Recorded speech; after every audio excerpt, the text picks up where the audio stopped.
Si vous cumulez les deux à la fois, crème pure et jaune d'œuf, là vous avez quelque chose qui va encore être plus riche.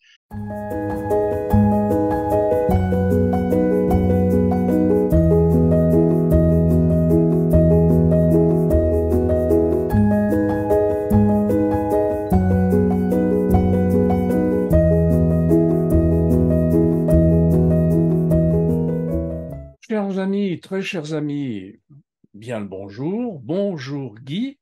Eh bien, bonjour Claude.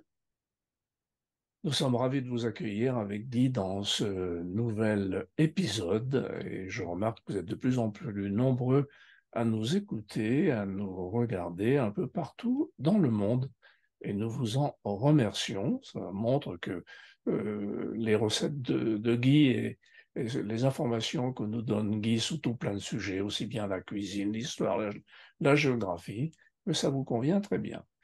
Aujourd'hui, nous continuons autour du couronnement et Guy va nous parler de cette fameuse recette dont on a beaucoup dit de choses, sur cette fameuse quiche avec Guy, nous avons appelé la quiche Charles III, n'est-ce pas, Guy?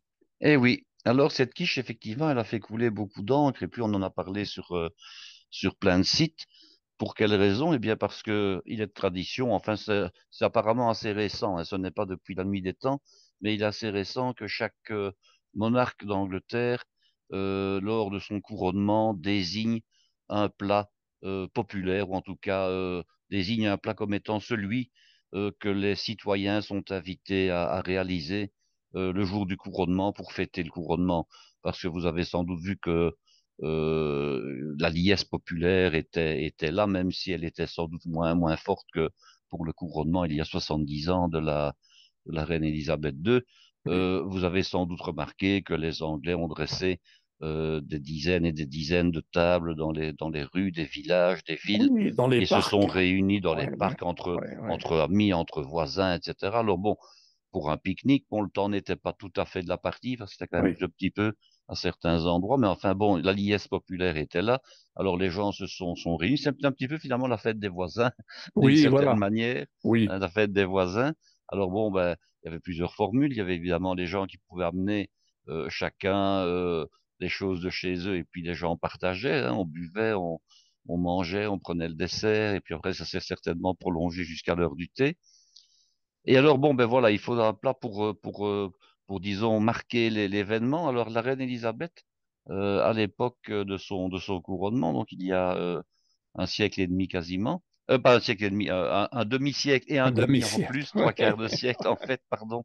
Donc, il y a 70 ans, pardon, la reine Élisabeth avait choisi un plat à base de poulet, qui est quand même une viande qui, pour l'époque, était une viande relativement luxueuse, mais malgré tout, on va dire abordable. Elle était peut-être moins courante qu'elle ne l'est actuellement parce que les tout grands élevages de poulets n'existaient pas, mais ça Oui. restait quand même un plat populaire, surtout qu'on sortait de la guerre à l'époque, hein. Et Mhm. alors, on avait donné à ce plat toute une série je dirais, de connotations vraiment anglaises, hein. Il y avait des fruits secs, il y avait du gingembre, il y avait de l'abricot sec. Alors, les recettes varient un peu. Si on regarde la recette du couronnement pour Élisabeth II, il y a toute une série de variantes. Et alors, il y a des variantes qui ont été améliorées par rapport à la recette d'origine. Et alors, je la donnerai un de ces jours également.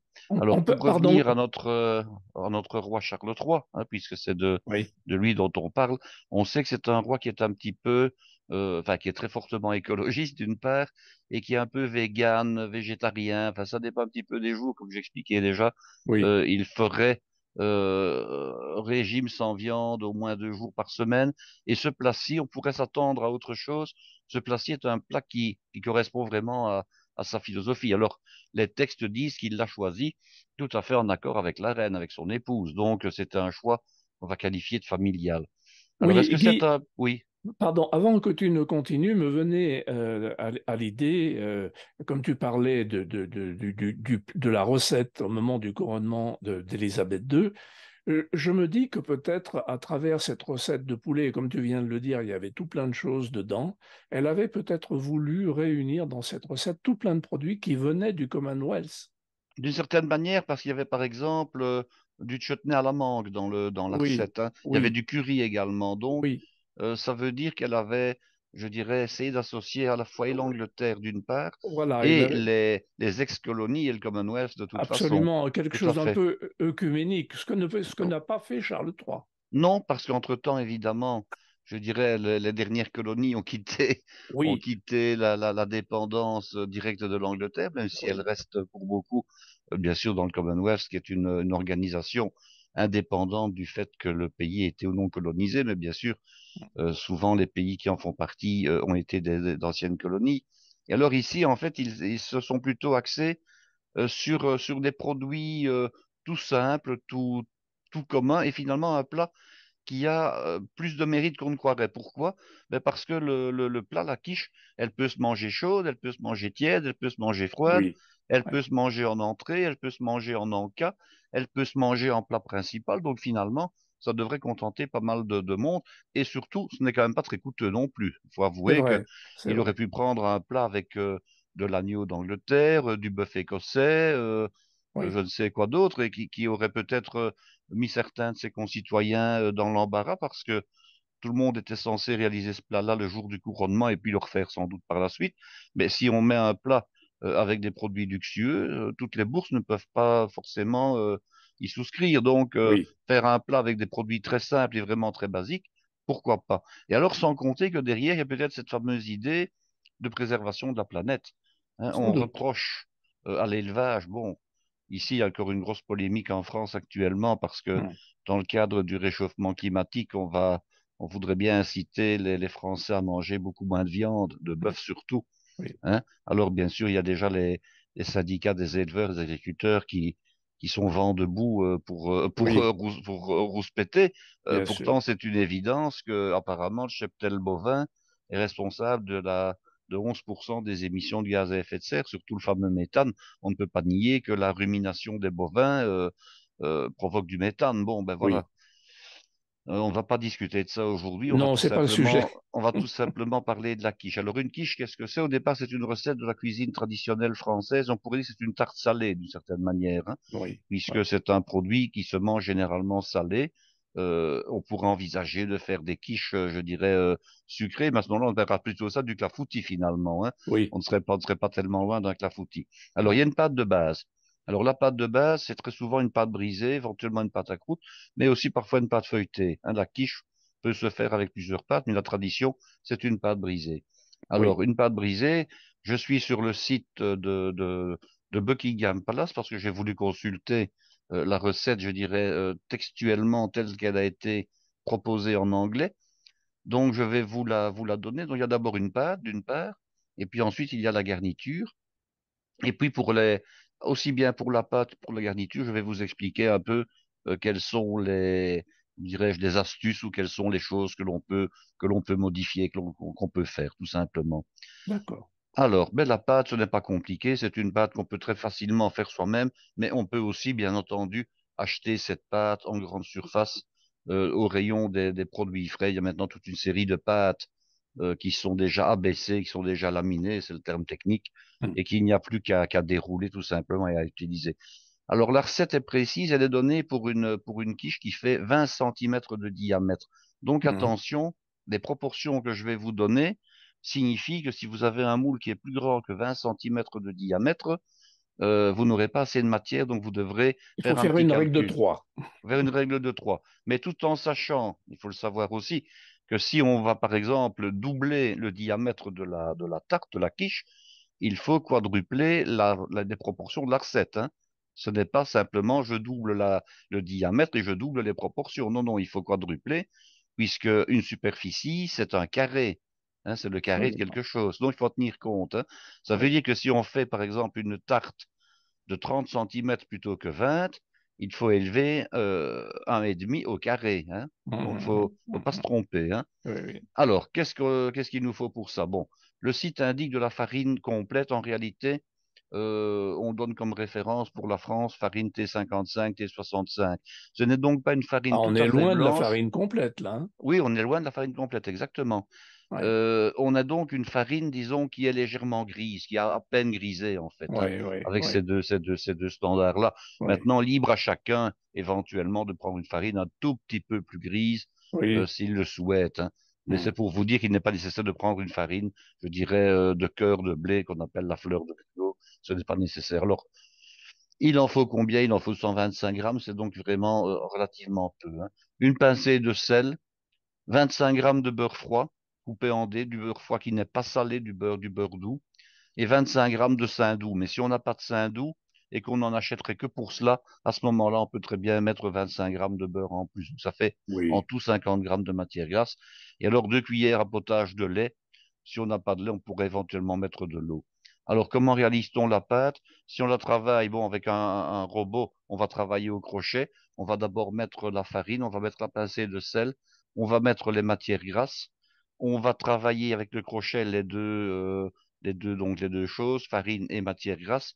Et alors, on ajoute l'eau ou le lait qui va servir à donner la consistance de la pâte. Alors, on va y aller progressivement et on va attendre que ça soit bien incorporé. Pourquoi? Parce que si on met trop d'eau au départ, on doit absolument remettre de la farine après pour avoir hum, une hum, pâte hum. qui ait la consistance adéquate.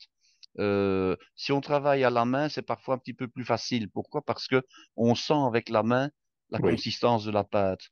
oui. Alors, comment fait-on? On tamise sa farine, bien entendu, sur son plan de travail, un plan de travail lisse, hein, ça peut être un marbre, ça peut être un formica, ça peut être la table de la cuisine si elle n'est pas en bois brut. On tamise, on ajoute le sel. Alors le sel, un petit truc, quand on met le sel sur une pâte, hein, on ne le met pas avec la pincée ponctuellement à un endroit donné.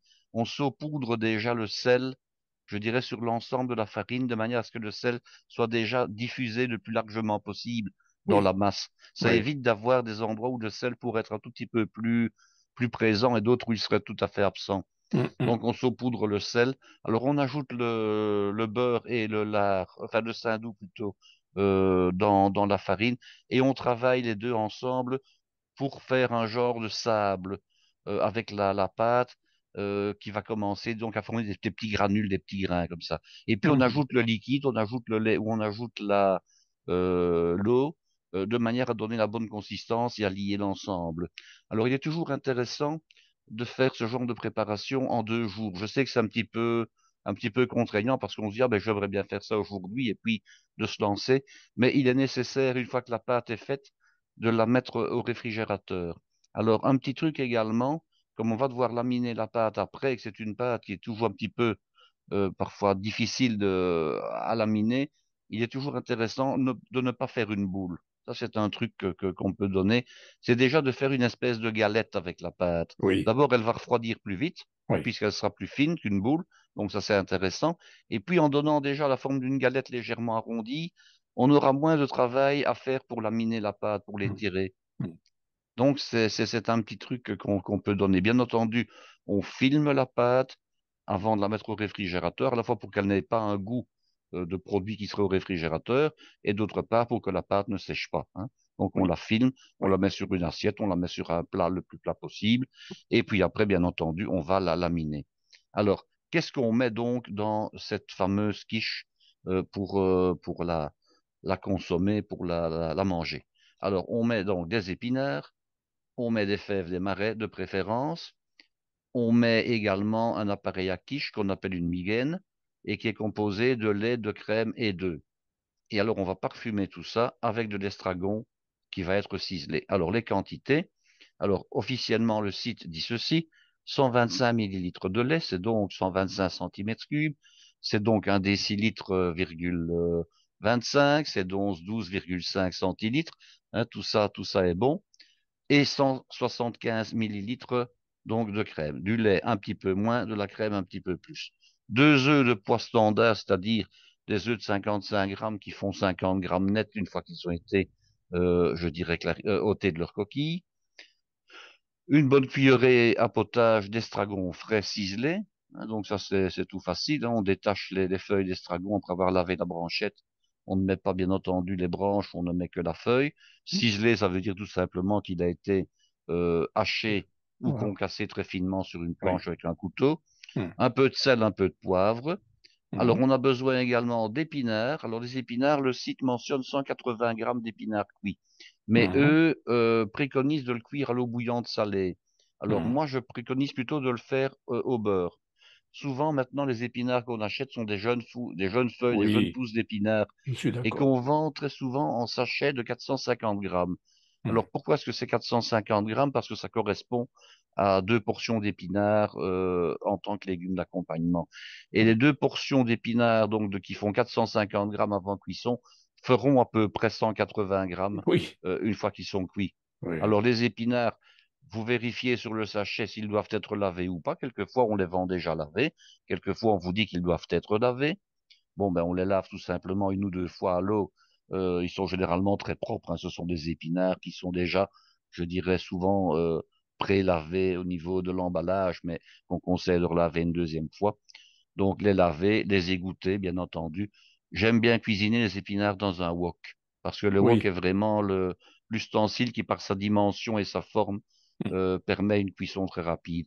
Vous mettez une dizaine de grammes, 10, 15 grammes de beurre en plus donc de la recette que je vous ai donnée dans le wok. Vous ajoutez les épinards, vous ajoutez une petite pincée de sel que vous saupoudrez bien et vous couvrez avec un couvercle adapté à la taille du wok. Vous faites partir à feu vif et puis vous mélangez de temps en temps de manière à ce que la cuisson soit uniforme et vous enlevez le couvercle pour que l'eau puisse s'évaporer. Oui, Alors les épinards doivent être cuits à fond, bien sûr. Ne les cuisez pas trop parce qu'à ce moment-là, les épinards deviennent gris. Et puis, je vous suggère, comme il y a toujours un petit peu d'eau de cuisson et que les épinards sont très riches en eau, c'est de les verser dans une passoire, dans une égouttoir. oui, Vous pouvez éventuellement récupérer le jus si vous voulez, mais il ne vous servira pas à grand-chose, à part pour mettre dans un potage. Vous les égouttez parce que le fait de leur laisser de l'eau pourrait ramollir la pâte ultérieurement. Donc, c'est oui, bien de oui, les égoutter. absolument. Hmm. Alors, il faut les laisser refroidir, bien entendu. Et puis, vous devez regarder pour trouver des fèves des marais. Alors, ce n'est pas toujours facile d'en trouver, mais là, je vais vous donner un petit truc. Il existe des fèves des marais surgelées, il existe des fèves des marais en boîte, si vous n'en Mhm. trouvez pas en frais. Si vous en trouvez en frais, évidemment, ce qui est l'idéal, vous devez les écosser. Alors, pour avoir travaillé les fèves des marais pendant de très nombreuses années, je vous dirais que quand on les achète fraîches, il faut acheter énormément de fèves parce que les cosses des fèves sont très lourdes, très grosses. Elles sont très spongieuses et le poids net des fèves récoltées est vraiment assez minime par rapport au poids des Hmm. fèves achetées brutes. Alors, comment fait-on pour travailler la fève fraîche? Bon, on les écosse évidemment à la main et on va se retrouver avec les graines qui ont des tailles différentes. Vous verrez qu'il y a un tégument, donc une espèce d'enveloppe autour des fèves qu'il conviendra d'enlever après. Alors, les fèves se blanchissent à l'eau. Alors, elles se blanchissent à l'eau. Vous allez me dire s'il faut saler l'eau. Je vous dirais que le fait de saler l'eau ou pas n'a pas beaucoup d'importance parce que le sel ne va pas véritablement pénétrer dans la peau de la fève qui est très épaisse. Oui, Il vaut mieux saler par la suite. Alors, oui, par contre, il y a un truc. Une fois que les fèves sont cuites, bah, vous en goûtez une évidemment. Vous devez les récupérer avec une araignée et les mettre dans de l'eau froide pour stopper la cuisson. Ça, c'est une première chose. Et ensuite, il faut les écosser une deuxième fois oui. parce que la peau des fèves est très désagréable à manger. Je n'ai pas dit que c'était du poison, mais gastronomiquement parlant, ce n'est pas très intéressant. Hmm. Alors, il y a un truc. Vous verrez que la fève, ça ressemble finalement un petit peu à un petit rognon, hein. C'est Absolument. un fruit, c'est une graine, disons, un peu ovalisée, mais Hmm. creuse sur Hmm. un de ses côtés. Et il y a un côté qui est plus large que l'autre. Alors, Oui, pour écosser la fève, on doit la tenir avec le pouce et l'index de la main droite si on est droitier, et faire une petite déchirure avec le pouce et l'index de l'autre main. hmm. Et alors après, on va presser avec la main droite de manière à faire sortir la fève par la petite déchirure qu'on a faite. Ça, c'est la technique. Et on récupère comme ça la fève, je dirais, qui est vraiment impeccable d'un point de vue gastronomique, et il en faudrait une soixantaine de grammes après cuisson. Donc voilà, Mhm. vous avez tous les D'accord, produits. d'accord. Alors, Ok.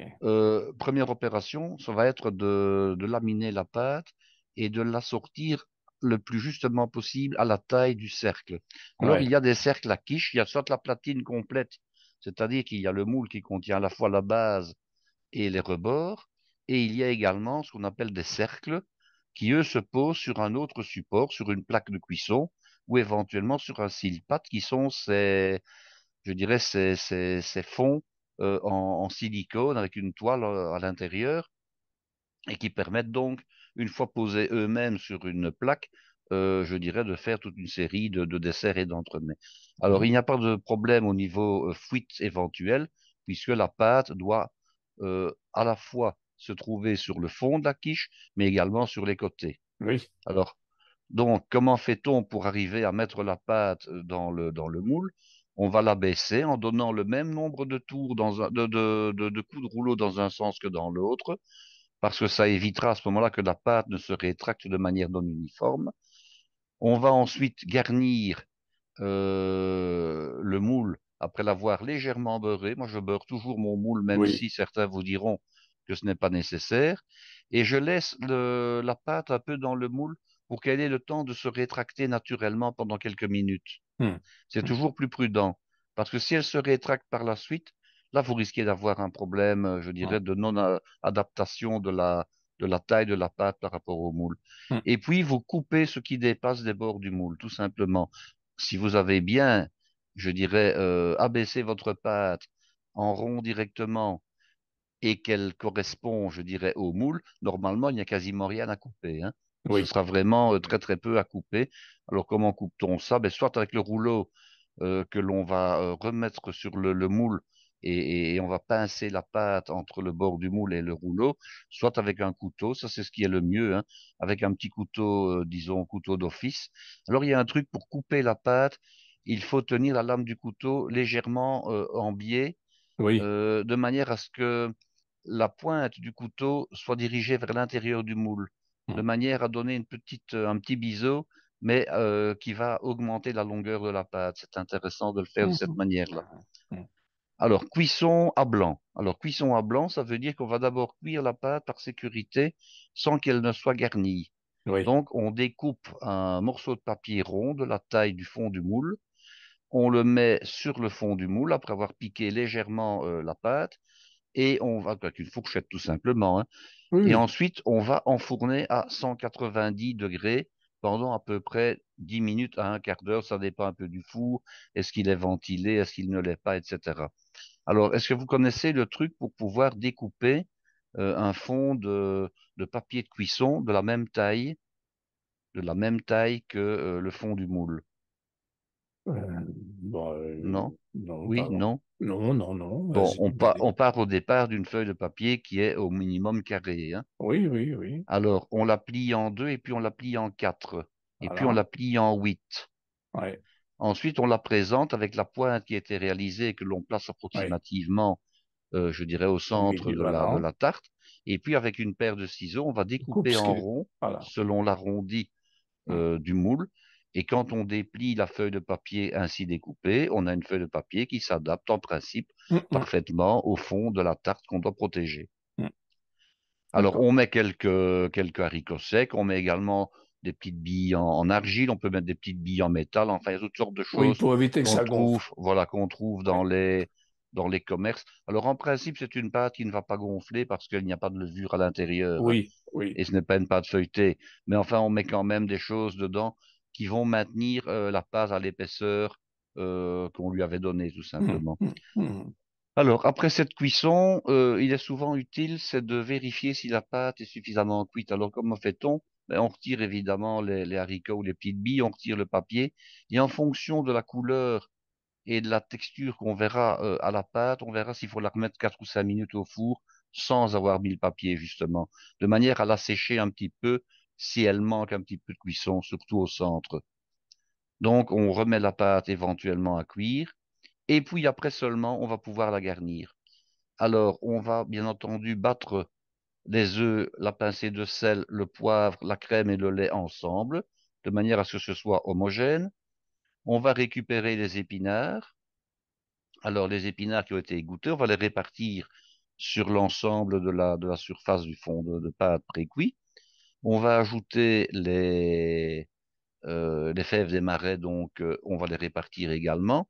Et on va saupoudrer avec du fromage râpé. Ici, ils ont préconisé du cheddar, qui est évidemment un fromage anglais. Oui, Mais si vous n'avez pas de cheddar, vous pouvez très bien mettre du comté, du gruyère, de l'emmental, de la tome, un autre oui, fromage de ce type-là, pour autant qu'il soit bien entendu sous forme de fromage râpé.